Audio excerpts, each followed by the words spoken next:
Assalamualaikum warahmatullahi wabarakatuh. Kembali lagi bersama saya Diah Trinastiti. Di sini saya akan membahas tentang satu, pengertian identitas nasional. Yang kedua, pengertian nasionalisme Indonesia. Yang ketiga, unsur pembentukan identitas nasional. Dan yang keempat, unsur pembentukan nasional. Pertama, pengertian identitas nasional. Pengertian identitas nasional adalah suatu jati diri dari suatu negara. Artinya, jati diri tersebut merupakan milik suatu bangsa dan berbeda dengan bangsa lainnya. Dalam garis besar, identitas merupakan suatu jati diri yang tidak hanya mengacu pada individu tertentu, namun berlaku untuk suatu kelompok, organisasi, dan bangsa.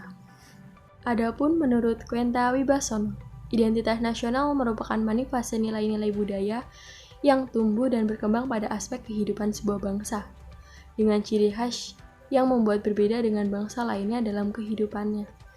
Yang kedua, pengertian nasionalisme Indonesia.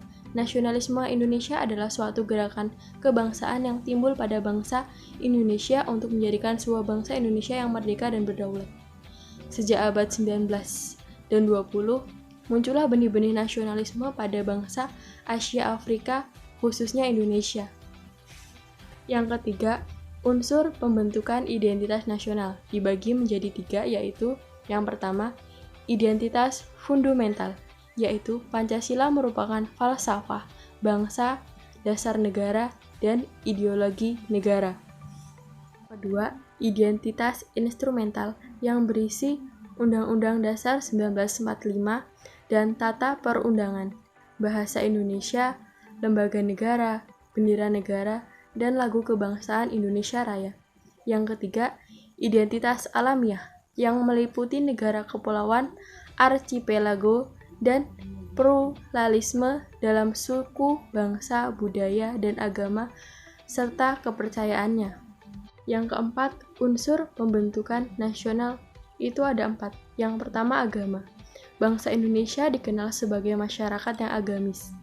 Agama-agama yang tumbuh dan berkembang di Nusantara adalah agama Islam, Katolik, Kristen, Buddha, Hindu, dan Konghucu. Kedua, suku bangsa. Suku bangsa juga dikenal sebagai unsur pembentukan akan identitas nasional. Suku bangsa adalah suatu golongan sosial yang bersifat askriptif, yakni di bawah sejak lahir. Yang ketiga, kebudayaan. Kebudayaan adalah kemampuan manusia sebagai makhluk sosial yang bersifat tentang model atau perangkat pengetahuan secara kolektif yang digunakan untuk mendukung kehidupan manusia itu sendiri. Yang keempat adalah bahasa.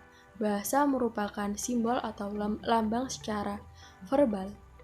Pembentukan bahasa dilakukan berdasarkan unsur-unsur bunyi yang diucapkan manusia.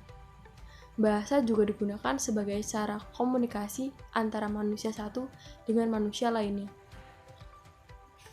Sekian dari saya akhiri. Wassalamualaikum warahmatullahi wabarakatuh.